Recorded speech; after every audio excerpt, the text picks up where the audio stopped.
হে উম্মত, দুইটা জিনিস হেফাজতের জিম্মা যে উম্মত নিবা, কয় জিনিস বলেন?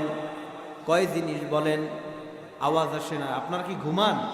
তো জোরে চিল্লে আওয়াজ দেন আল্লাহু আকবার, আরো জোরে আওয়াজ দেন আল্লাহু আকবার। নবী বলেন, উম্মত দুইটা জিনিসের জিম্মা নিয়ে নাও।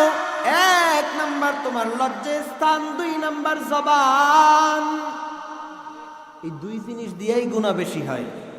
এক নাম্বার জবান, দুই নাম্বার লজ্জাস্থান। আল্লাহ নবী বলেন যে উম্মত এই দুই জিনিসকে হেফাজত করতে পারবা, আমি নবী ওয়াদা করলাম আমি নিজ জিম্মায় তোমাকে জান্নাতে নিয়ে যাব। জবানকে কিভাবে হেফাজত করবেন? তিন ভাবে জবানকে হেফাজত করবেন। কয়ভাবে মনে থাকবে? বলা লাগবে কিন্তু সবার, এই জন্য খেয়াল দিয়ে শুনবেন, পরবর্তীতে জিজ্ঞেস করব। কয় জিনিস? এক নাম্বার মিথ্যা বলবেন বেশি বেশি, দুই নাম্বার গালি দিবেন বেশি বেশি, তিন নাম্বার সমালোচনা করবেন বেশি বেশি।